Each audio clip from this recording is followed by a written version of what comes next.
Alright, so I posted this video last week debunking this woman's claim that Kash Patel's FBI had captured 10 of the top 10 most wanted fugitives in America. And during that video, I read this tweet by Kash Patel from March 18th of 2025 that read, "The FBI, the Justice Department, and Pam Bondi have captured our third fugitive on the top 10 most wanted list since January 20th, 2025.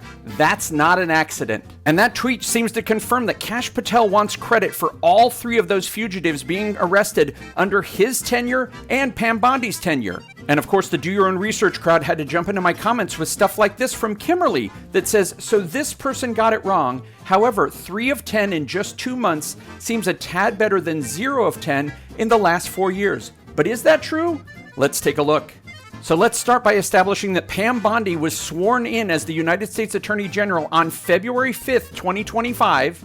And Kash Patel didn't assume office until February 21st of 2025. So I'm assuming that all three of those fugitives were captured after February 21st and today. But let's take a look at that. And here's your first top 10 that was captured. This is Donald Eugene Fields, and as you can see here, he was captured on January 25th, 2025, which is weeks before either Pam Bondi or Kash Patel took office. And here's the second guy, Arnaldo Jimenez. He had been on the top 10 since 2019, and he got captured on January 30th, 2025. Again, this is weeks before Pam Bondi or Kash Patel were sworn in. And while the last guy of Kash Patel's 3 was captured on March 17th of 2025, it's a little suspicious that he added him to the list on February 21st, 2025, which, was the exact same day that he was sworn into office. So again, in the news story about that last guy's arrest, it says that the Mexican government arrested him in Veracruz as part of a joint operation between the United States and Mexico.